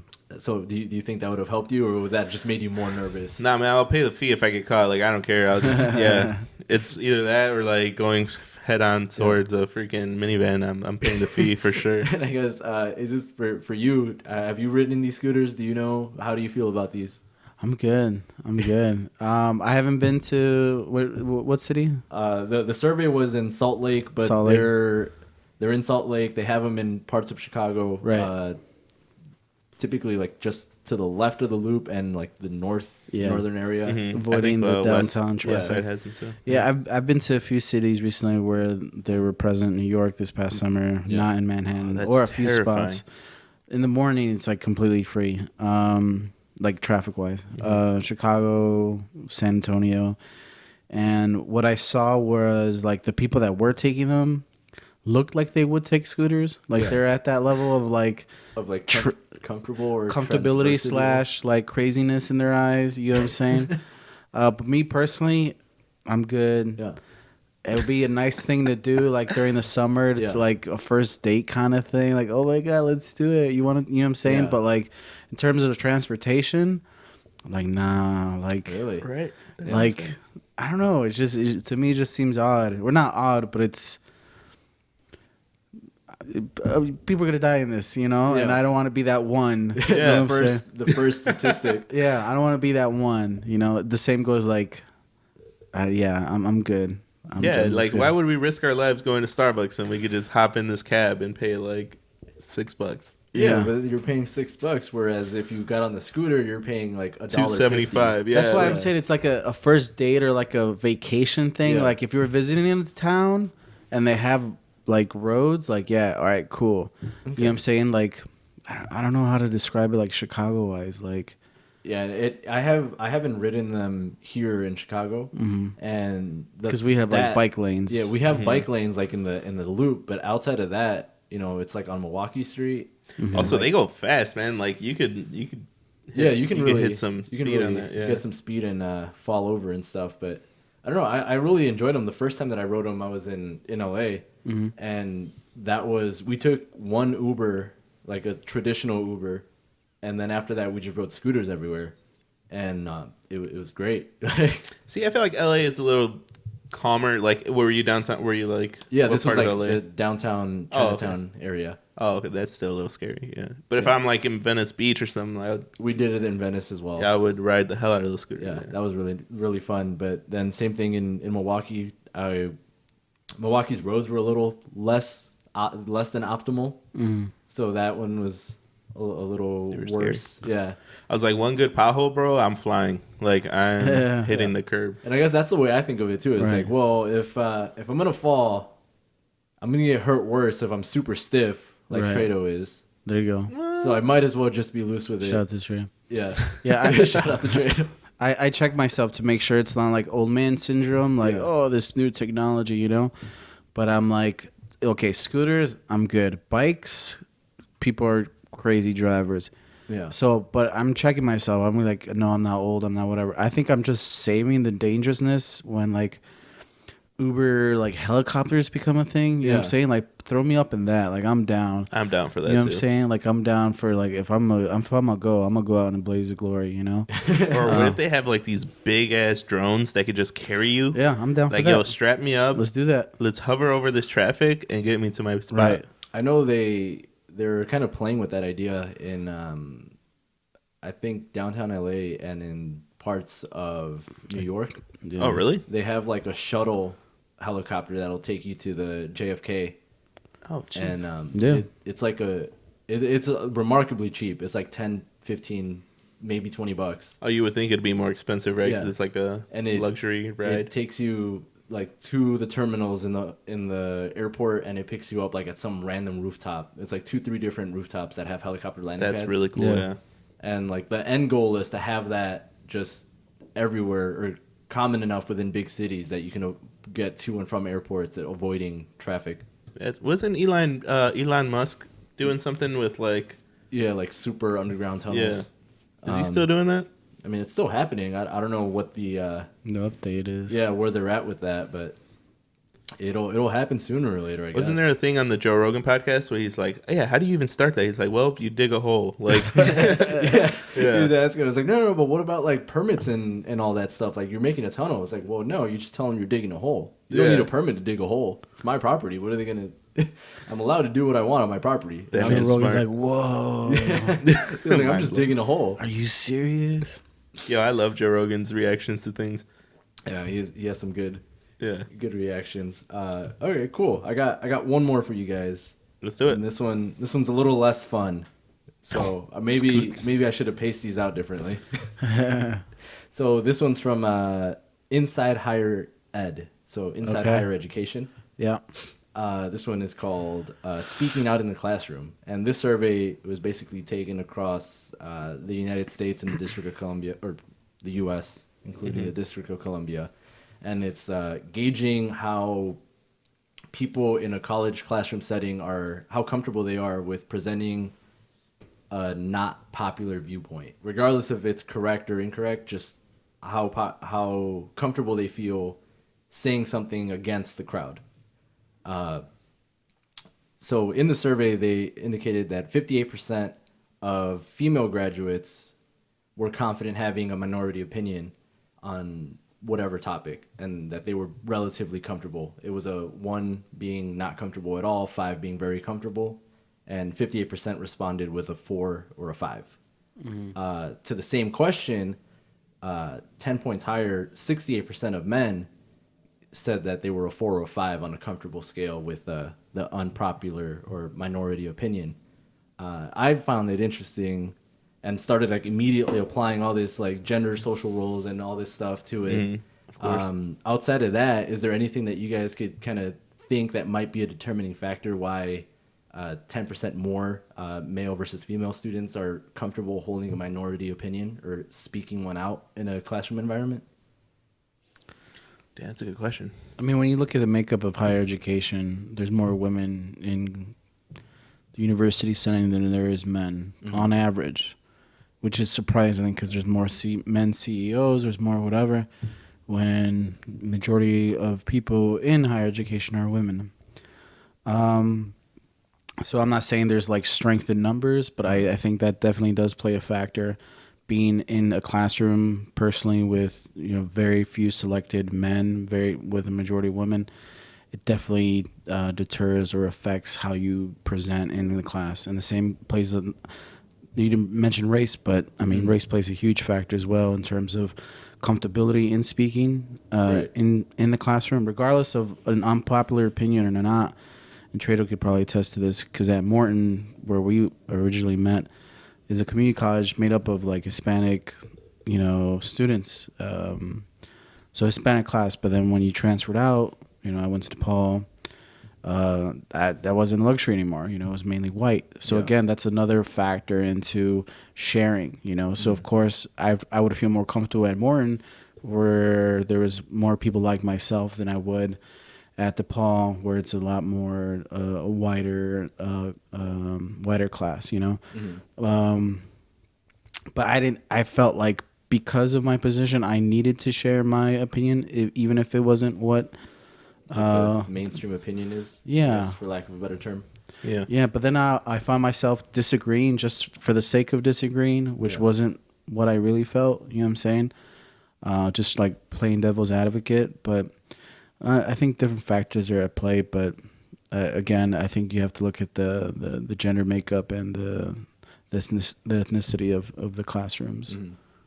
And I didn't think about that, having the general ethnicity or makeup of the classroom, because I know the survey did kind of break it down by race, and they did see that they didn't find a significant difference between white, Hispanic, or black students. But it didn't list anything about the makeup of the classroom. Like maybe it was one Hispanic student in a classroom full of non-Hispanics. And I definitely feel like that could be a major factor with this. Yeah, it's so weird that they didn't cite that, because it's like culturally, just speaking with other students of color, it's like I ask them, and through community college and through higher ed, it's like, do you feel comfortable with speaking out? And this is not to your question, but like, do you feel comfortable speaking out in front of your class? And like, no. Why? Because growing up, a lot of people of color, you're told your opinion doesn't matter. Listen to the teacher. The teacher knows best. So if you're told that your adolescence, your high school age, or whatever, when you get to college, your whole life you've been told what color to wear. Our school system. This is your ID badge. This is your lunch. This is whatever. These are electives, but you only have 2 of them. You know what I'm saying? Now you're 18. Think for yourself and ask questions. Like, how are we supposed to ask questions? It's a different. If you've told us to be quiet most of our life, So I think that's a good ethnicity definitely plays a huge factor in that. Even in a different setting, like outside of the classroom, I feel like if you're in a surrounded by Hispanics, you're gonna feel more comfortable saying whatever you want. Yeah. So it doesn't necessarily have to be a classroom, but wherever you're at, you just feel comfortable with your own. That's weird. Yeah. Feel comfortable with your own people. Go ahead. I don't know. Like, I'm trying to think about it, and it's like, why would you feel uncomfortable when you're surrounded by other ethnicities? Like, yeah, I think it's probably some. We really want to get into it. It's probably some weird, deep-rooted thing from like when humans lived in tribes, because everyone in your tribe looked like you.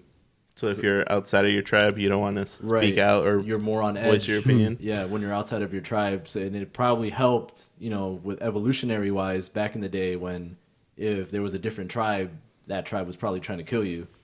Whereas now, if you go to a bar in like Wicker Park with a bunch of white people, they're not. White people are trying to kill me. Yeah, your body might be like, oh shit, different people. They want to hurt you. When in reality, they're just trying to drink their IPAs. Yeah. Yes and no. I think that's true, but you have to be aware of social constructs that follow people that don't follow elsewhere. And I think here in this like Western culture, you'll see it more present than anywhere else, just because it's like there's that debate of like who you identify yourself with, and like what you can and can't check at the door. So like if you're a police officer, you can take off the badge and you're a person, Right. But if you're a black man, you can't check that at the door. You know what I'm saying? And that stigma or those stereotypes of that whatever follows you. Just like earlier today, I was like walking, rushing, and I knew this was gonna happen. It's like elevator with a white girl. Mm-hmm. Go in and like clockwork, empty elevator, but like clenched purse off to the side. You know what I'm saying? It happens all the time. I'm used to it by now, but it's like clearly like we're in a university setting. Like I'm not gonna rob you, right? You know what I'm saying? So there's no need. It could be all in my head. It could be whatever. But I think like with studies like that, or just like you have to be like. You have to consider all the different identities or just different factors in play in terms of like speaking up or just like in the classroom setting, But yeah, I mean, did you feel any sort of way when you transferred out of Morton? No, not necessarily. When I was in broadcasting school downtown, it was very diverse. So it wasn't... Illinois Broadcasting Center? Illinois Broadcasting Center. It was very diverse. So I'd never felt out of place, I guess you could say. Like That's it was good. very like... I guess would that be attributed to the fact that because it was so diverse, there was like if you walked into a classroom, there was no clear-cut dominant not at all race there. No, not at all. So I've never really been in that setting as far as like education goes, because I've always been around like different different ethnicities and stuff. How was it at NIU though? Were you ever in a? It depend. Well, yeah, it really depended on the exact class. Like I know, like most of my computer science classes and like statistics and math classes, there was. I'm trying to think now, but that I can remember, there wasn't really another like Hispanic student in there. Oh wow! Yeah, it was usually just mainly white people or white colored people and people of Indian descent. Were the two like dominant races in there. Did you ever feel like restricted to like voice your opinion or put input on certain things? Or that's what I was thinking would be the follow-up question, and I feel like it didn't really apply there because you don't really do a whole lot of talking in a computer science class. Well, that's true. You just work on your own. Did you feel comfortable? Yeah, like there was never a point where I felt uncomfortable, but maybe if the classroom was actually a little bit more full and like I was closer to people, I would have felt it more. But because the classroom was so large and so empty, there was 5 desks between me and the next person. Right. That does make me think of my speech class that I took, which in that class it was mostly the same thing, but in that class I didn't feel uncomfortable with it, and probably because of in high school we had the I forgot what the class was officially called, but the one where you like make a mock bill and you try to get it passed through like some fake legislation. It was like a government class. But I don't remember what it was called. I went to underfunded high school. I have no idea what you guys are talking about. It was basically... Wait, what high school did you go to? Small Christian school in Indiana. Oh, nice. It was like a military-esque kind of thing, but the government, right? Yeah. It was like a mock government type thing. Yeah. So like the whole semester you're kind of working on this bill that you want to get passed, and you're like citing sources and getting all this research and stuff. Mm-hmm. And you work in like, at least when I took it, you worked in like a group of like 4 or 5 people, and each person kind of had their own thing that they had to do, Mm-hmm. and mine ended up being that I was the person who had to get up and talk about the bill and support it and make the arguments around it and respond to people's rebuttals and all that. Nice. So I think doing it first in an environment where I was more comfortable right off the bat made it easier to then reproduce it again in an environment where I was not as comfortable but had more practice at it. I see what you're saying. Yeah. Yeah, I think, and as I'm talking through this is like the first time that I'm like processing it. Yeah. So I think that probably helped significantly with that, because I know even most people in the classroom and had trouble just kind of standing there and defending their points. And I know one person had to just stop and like step outside. Oh wow. Yeah, because I guess in people's rebuttals to their points, I guess they felt like personally attacked or something. I don't know. So yeah, things like that. Yeah. But But I mean, he did in the classroom. yeah, I mean, that's an interesting point because it highlights the different kinds of industry and the majority ownership or who's in that industry. You know, you mentioned politics, you mentioned sciences, Yeah. and mathematics, and you see who is in that industry and who's leading the charge of it. And we talked about the music industry earlier. It's like these spaces, they're mainly white spaces. Lack of people of color, lack of women in leadership roles, and you see that. So like when you go to press events, and I'm pretty sure you've seen it yourself too, especially industry events, all mainly white dudes. You know what I'm saying? And oftentimes I'm the only Latinx identified man. There's a few black dudes there, photographers, reporters, whatever. Obviously musicians, so they're there, but like overwhelmingly, it's white dudes, and some white women, but very few, and no women of color at all. Right. But that's true for almost every industry, and it's like that's got to change though. That's kind of how it breaks down. It's always minorities, and then female minorities are like way at the bottom. Yeah. Oh, definitely. Well. But yeah, I wish I would have, let off with that Yeah, one and dude, probably finished with the scooters. Let's go back to the scooters real quick. But do you think minorities fall more on these scooters, or do you think it's there's a disproportionately high rate of minorities falling on scooters? Well, actually, okay. A realistic question would be: do you think these scooters are being utilized more in like better neighborhoods, or is it like are they allowed to be in these like lower income neighborhoods? And are people using them effectively? Interesting question. We should do some research. We'll follow back up.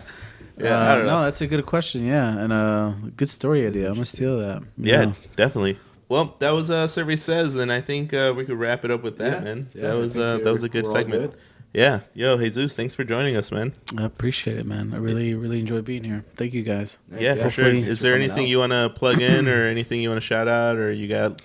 Hot ones. You got this camera, that camera, this camera. Yeah. There's one right there. 30 seconds. No, I mean, peace and love each other. Life is short. Enjoy it while you can. If you want to harass me on social media, IG is Jesus Montero. Same for all platforms. Just Google it. My MySpace should come up too if you want to add me on that. Add me on MySpace. I'll add you to my top 8 to make it official. But yeah, it's been an honor. Thank you guys, and hopefully you guys had something you could use. Yeah, definitely, man. Thank you. And this has been TretoWithOutARadio. You already know how it goes. Tune in next week where we find out if Rene sold his radio for what? Tickets to go see Charlie's Angels. There you go. Nice. And your knees, if they're any better. Yeah, we'll check in on your knees. We'll check in on that. We'll check on his knees. All right, guys. Tune in next week. Thank you. Should be a new segment. Yo, Treto's Treto's knees.